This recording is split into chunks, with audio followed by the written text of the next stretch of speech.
দুই তিন জনের দোয়ার মধ্যে কোনো ফাঁক থাকে না, একবারে সরাসরি উপরে চলে যায়। তার মধ্যে মাজলুম একটা যদি হিন্দুও হয়, আপনার গ্রামে একটা হিন্দু মানুষ ছিল, গরিব মানুষ, তাকে উঠিয়ে দিয়েছেন, ও যদি বলে আল্লাহ তুমি ওকে ধ্বংস করো, কয়দিন পর আপনি ধ্বংস হয়ে যাবেন। হিন্দু মানুষ যদি হয় আর দুনিয়া থেকে যদি এটা বলে, তার এটা কবুল হয়ে যাবে। বিচারের মাঠে আর কিছু না, এই কথা ঠিক, কিন্তু দুনিয়াতেও যেটা বলছে সেটা ঠিক হয়ে যাবে, এই কথাও ঠিক। আর বাপ মা যেন আপনার বিরুদ্ধে মুখ খুলে কিছু না বলে, আপনিও বাপ মা হিসেবে ছেলে মেয়ের বিরুদ্ধে মুখ খুলে কিছু বলবেন না। ছেলে ভুল করলে আমি কি নিয়ম বলে দিলাম বলেন তো দেখি? 2 রাকাত সালাত আদায় করে আল্লাহর কাছে হাত তুলে বলবেন, এখনই চাইবেন তো হাতে এভাবে উঠাবেন, বেশি করে এখনই দিতে হবে, এর নাম হচ্ছে ইবতেহাল। আর স্বাভাবিকভাবে চাচ্ছেন তখন হবে এরকম, হাত ফাঁকা থাকবে না জমা থাকবে এ কথা বলা হয়নি, তবে হাত উঠাতে হবে এ কথা বলা হয়েছে। একবার বলা হয়েছে কাঁধ সামনাসামনি, আর একবার বলা হয়েছে উঁচু করে। উঁচু করে হলে এখনই দিতে হবে। তবে যদি এই উল্টাভাবে হয় তাহলে পানি চাওয়ার জন্য, আর যদি এভাবে হয় তাহলে বিপদ থেকে বাঁচার জন্য। বুঝাতে পারলাম না কথা? যদি পানি চাওয়া হয় তাহলে কি হবে? এইভাবে। আর যদি বিপদ থেকে বাঁচার জন্য হয় তাহলে এইভাবে। তাহলে স্বাভাবিক হলো কাঁধ সামনাসামনি, আর খুব বিপদে তখন একবারে হাত উঁচু করে। তবে উজু করবেন, 2 রাকাত সালাত আদায় করবেন, যদি সালাত নিষিদ্ধ সময় না হয় তাহলে। আর যদি নিষিদ্ধ সময় হয় তাহলে উজু করে কিবলামুখী হাত তুলে বলবেন। আব্দুর রাজ্জাক সাহেব, হাত তুলে ধোয়া তো আপনারা বন্ধ করেছেন, হাত তুলে ধোয়া আমরা বন্ধ করিনি। 5 ওয়াক্ত সালাতের পরে সবাই মিলে হাত তুলে দোয়া করা বেদাত, এইটা বলা হয়েছে। আমি আব্দুর রাজ্জাক বিন ইউসুফ দোয়ার বইয়ে, জানি না যাওয়ার সময় খোঁজ নেবেন অবশ্যই দোয়ার বই আছে কিনা, 35টা সহিহ হাদিস দেওয়া আছে হাত তুলে দোয়া করার। সূত্র অনুপাতে খালি 36টা হাত তুলে দোয়া করার হাদিস আছে বুখারী মুসলিমে, আর 16টা স্থান উল্লেখ করা আছে কোথায় কোথায় হাত তুলে দোয়া করা যায়। তার মধ্যে একটা আছে আমভাবে আল্লাহর নবী বলছেন যে ইন্না রাব্বাকুম হাইয়ুন কারীম, নিশ্চয়ই তোমাদের প্রতিপালক লজ্জাশীল দানশীল। ইয়াস্তাহি মিন আবদিহি, তার বান্দার ব্যাপারে লজ্জা করে। আই ইয়ারফা ইয়াদাইহি ইলাইহি আই ইয়ারুদ্দা ইলাইহি সিফরান, হাত তুলে দোয়া করে তখন হাতটা খালি ফিরিয়ে দিবে, ফিরিয়ে দিতে লজ্জা পায়। সর্বশক্তিমান সর্বশক্তির অধিকারী মহান আল্লাহ, আজিজ পরাক্রমশালী তিনি, সর্বশক্তির অধিকারী তিনি, তিনি আপনার খালি হাত খান ফিরিয়ে দিতে লজ্জা পান। আপনি কি বুঝতে চাচ্ছেন? জাতিকে বুঝাতে পারলাম না, জাতি শুধু কেসা কাহিনী নিয়ে সময় কাটালো। সম্মানিত দিনী ভাই বোন, আমি বলছিলাম রাসূল সাল্লাল্লাহু আলাইহি ওয়াসাল্লাম বলেন, ওয়াইন্না মিন আহসানিকুম ইলাইয়া ওয়াইন্না মিন আহাব্বিকুম ইলাইয়া আহসানুকুম খুলুকান, নিশ্চয় তোমাদের মধ্যে সবচেয়ে ভালো মানুষ সেই যার চাল চলন আচরণ চরিত্র ভালো। ওয়াইন্না মিন খিয়ারিকুম, নিশ্চয় সবচেয়ে তোমাদের উত্তম ব্যক্তি সেই যার চাল চলন আচরণ ভালো। চাল চলন আচরণ ভালো যার, সব কিছু আছে তার, চাল চলন আচরণ ভালো হবে 1 নম্বর লজ্জা দিয়ে। যদি লজ্জা থাকে তাহলে চাল চলন ধীরে ধীরে এমনিতেই ভালো হয়ে যাবে, আচরণ নরম হয়ে যাবে। রাসূল সাল্লাল্লাহু আলাইহি ওয়াসাল্লাম বলেন, ইন্নার রিফকা ইন্নাল্লাহা রাফিকুন, নিশ্চয় আল্লাহ হচ্ছে নরম। ইউতি বির রিফকে, নরম আচরণ যার আল্লাহ তাকে সব কিছু দেন। আয়েশা রাদিয়াল্লাহু তাআলা আনহাকে আল্লাহর নবী বলেন, আয়েশা আলাইকে বিরিফকে, তুমি নরম হও।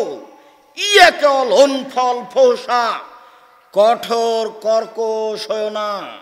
ইউতিবির রিফকে মালা ইউতিবিল উনফে, নরমততে আল্লাহ যা কিছু দেন, কঠোর কর্কশ ভাষার অধিকারী হলে আল্লাহ তা কিছু দেন না। বলেন তো এটা কখন বলেছিলেন আল্লাহর নবী আয়েশাকে?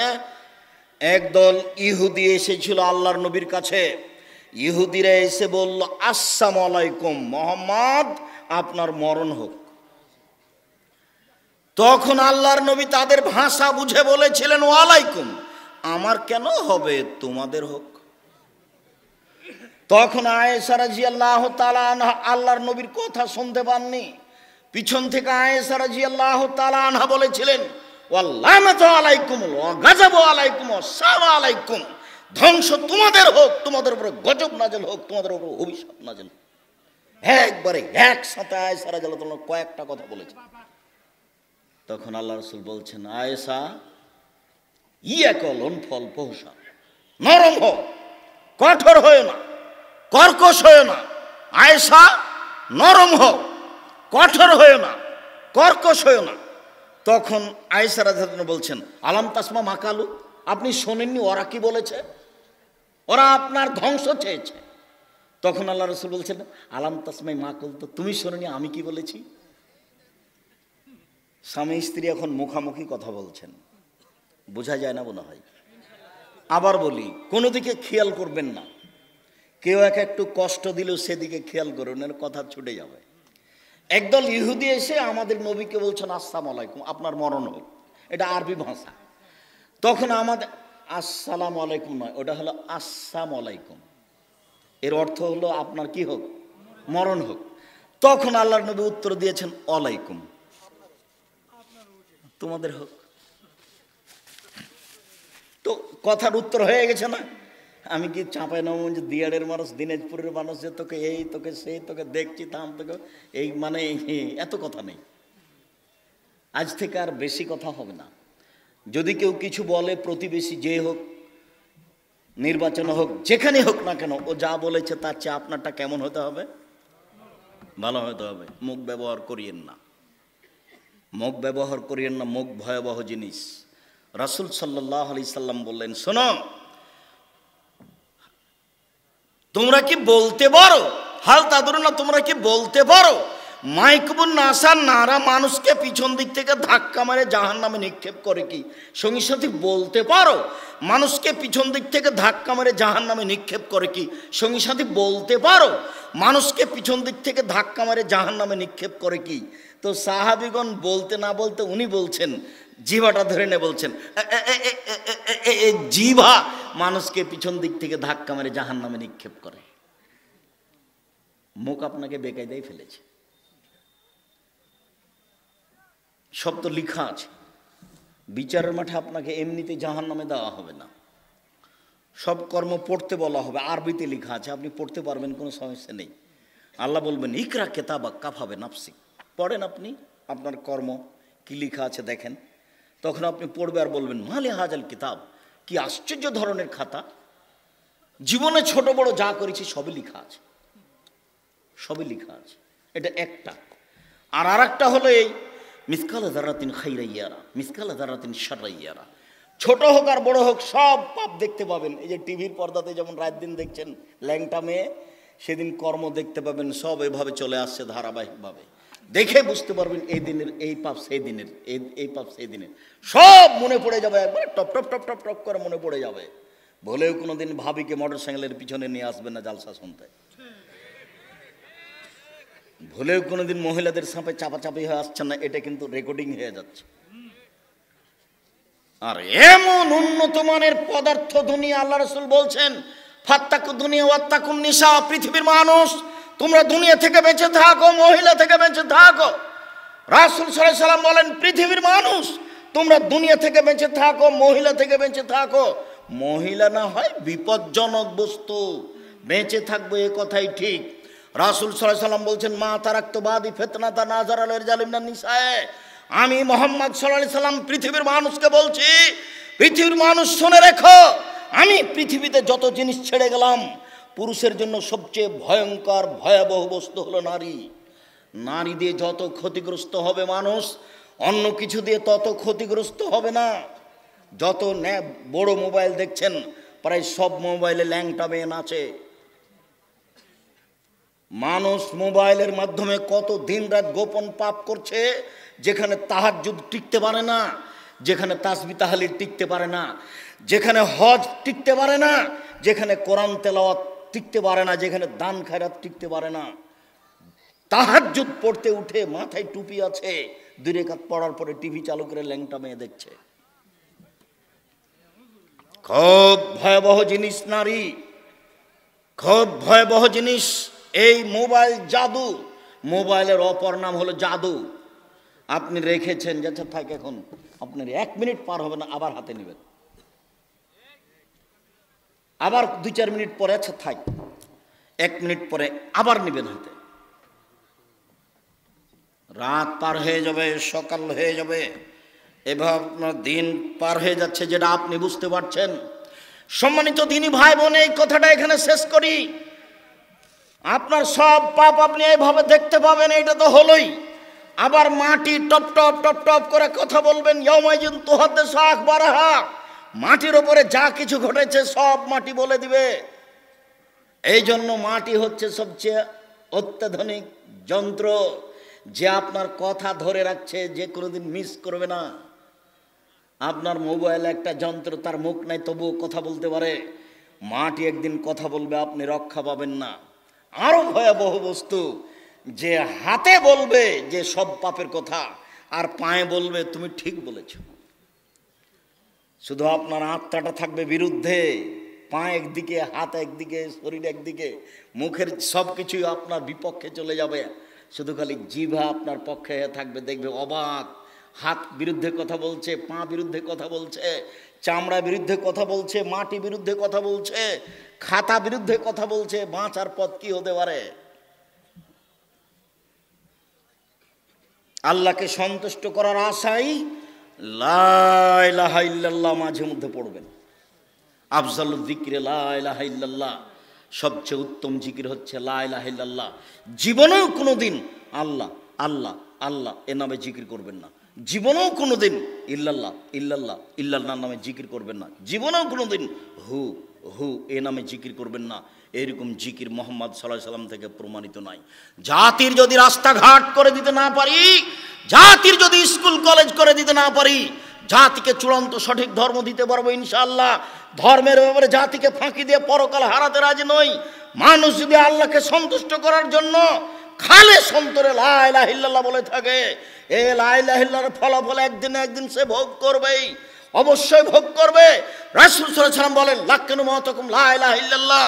লোকটা মরে মরে, জান যায় যায়, মরে মরে, জান যায় যায়, তার পাশে তুমি লা ইলাহা ইল্লাল্লাহ বলো। কেন? মান কানা আখিরু কালামি লা ইলাহা ইল্লাল্লাহ ফাদাখালাল জান্নাহ। মানুষের শেষ জীবনে যদি মুখের কথাটা হয় লা ইলাহা ইল্লাল্লাহ, তাহলে তার সব পাপ মুছে গেছে, জান্নাতে চলে গেছে। পাশে কোরআন তেলাওয়াত করে তার উপকার করতে পারবেন না, পাশে সূরা ইয়াসিন পড়ে তার উপকার করতে পারবেন না। আপনাকে যতই স্বাদ লাগুক না কেন, হুজুরি যতই বলুক না কেন, বায়সাতের পাগড়ি যদি পরে, আলখাল্লার জুব্বা পরে যদি আপনাকে কথা বলে, তবু লাভ হবে না।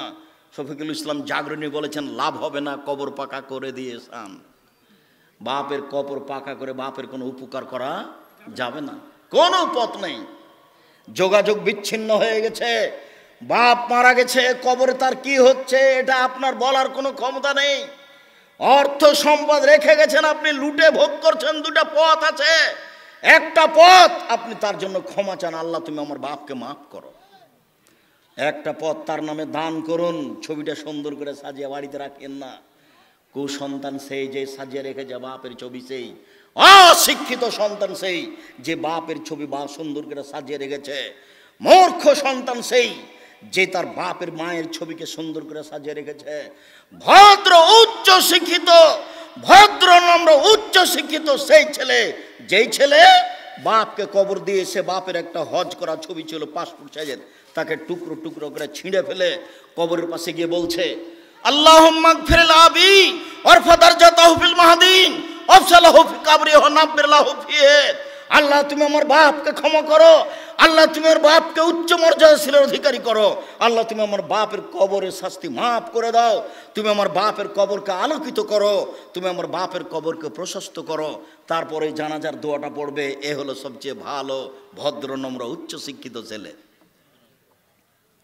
সম্মানিত দিনী ভাই বোন, আমি বলছিলাম এখানে রাসূল সাল্লাল্লাহু আলাইহি সাল্লামের কথাগুলি শিষ্টাচার বলতে গিয়ে আবু হুরায়রা রাদিয়াল্লাহু তাআলা আনহু বলেন, রাসূল সাল্লাল্লাহু আলাইহি সাল্লাম বললেন, মনে রেখো আর রহমান শাহনাতুন মিনার রহমানে, নরম আচরণ রহমান থেকে নির্গত হয়েছে। রহমান বলেন, মান অসালাকে অসালতহু, মনে রেখো নরম আচরণ তোমাকে যে গ্রহণ করবে আমি আল্লাহ তাকে গ্রহণ করব। শুনে রেখো নরম আচরণ তোমাকে যে ছেড়ে দিবে আমি আল্লাহ তাকে ছেড়ে দেব। নরম আচরণ নেই যার আল্লাহ নেই তার, নরম আচরণ নেই যার আল্লাহ নেই তার। রাসূল সাল্লাল্লাহু আলাইহি সাল্লাম বলেন, আয়েশা রাদিয়াল্লাহু তাআলা আনহার বিবরণ আর রাহিমু মুআল্লাকাতুন বিল আরশে, নরম আচরণ আরশকে ধরে এভাবে ঝুলন্ত অবস্থায় আছে। নরম আচরণ আল্লাহর আরশকে ধরে এভাবে ঝুলন্ত অবস্থায় আছে। নরম আচরণ ঝুলন্ত অবস্থায় থেকে বলে, মান ওয়াসালানি ওয়াসাহুল্লাহ, আমাকে যে গ্রহণ করবে আল্লাহ তাকে গ্রহণ করবেন। ওমান কাতানি কাতাহুল্লাহ, আমাকে যে ছেড়ে দিবে আল্লাহ তাকে ছেড়ে দিবেন। মনে রাখবেন, নরম আচরণ দিয়ে অনেক কিছু করা যায়। নরম আচরণ দিয়ে আল্লাহকে সন্তুষ্ট করা যায়। আবু যার গেফারি রাদিয়াল্লাহু তাআলা আনহু বলেন, রাসূল সাল্লাল্লাহু আলাইহি ওয়াসাল্লাম বলেছেন, মান আহাব্বা আন ইউবসাতা লাহু ফি রিজকিহি, যে চায় তার রুজি বেশি হয়ে যাক, তার টাকা বেশি হয়ে যাক, যে চায় তার রুজি বেশি হয়ে যাক, তার টাকা বেশি হয়ে যাক, ওয়া ইউনসাহু লাহু ফি আসারিহি, তাকে আল্লাহ একটু বয়স বেশি দিয়ে দেখ, ফালিয়াসিল রাহিমাহু, সে যেন নরম আচরণ করে। এই ছেলে, বলো তো কি করলে বয়স বাড়বে? নরম আচরণ। বলো তো কি করলে রুজি বেশি হবে? নরম আচরণ। মনে থাকবে না মনে হয়? যারা দিন রাত টেনশন ভোগ করছে যে টাকা পয়সা সব হারিয়ে গেল, ব্যবসা বাণিজ্য মার খেলো, তাকে কি করতে হবে? নরম আচরণ গ্রহণ করতে হবে। আর একটু জরুরি, রাসূল সাল্লাল্লাহু আলাইহি ওয়াসাল্লাম বলেন, লা তারুদ্দুল কাদারা ইল্লা দুআ, দুআ প্রার্থনা ভাগ্যকে পরিবর্তন করতে পারে। পৃথিবী সৃষ্টির 50,000 বছর পূর্বে যে ভাগ্য লেখা হয়েছে, মায়ের পেটে যেদিন 3-4 মাস, ওই ভাগ্য যেটা লেখা হয়েছে, আপনি যদি বেশি বেশি দোয়া প্রার্থনা করেন তাহলে সেটা কেটে দিয়ে আল্লাহ নতুনভাবে লিখে দিবেন। বেশি বেশি দোয়া প্রার্থনা করলে ওটা কেটে দিয়ে নতুনভাবে লিখে দিবেন। এরপরে আল্লাহ রাসূল বলছেন, এইটা খুব জরুরি। পরের বাক্যে রাসূল সাল্লাল্লাহু আলাইহি ওয়াসাল্লাম বলেন, ইন্নার রাজুলা লা ইউহরামু রিজকা বিযামবে ইশিবহু, মানুষ পাপ করলে রুজি কমে যায়। এই ছেলে, খুব যথাযথভাবে কথাকে মূল্যায়ন করতে হবে। পেশাব লাগুক, পায়খানা লাগুক, কিছুক্ষণ অপেক্ষা করবেন। আমি সারা রাত বক্তব্য দিই না, কাজে আপনি আমাকে কোনো সময় বিরক্ত বোধ দেখাবেন না। আর কোনো একটা বাক্যকে আপনি স্বাভাবিক মনে করবেন না, মনে করবেন কোটি টাকা দামের। আজ থেকে খুব ভালো করে মেনে নেন।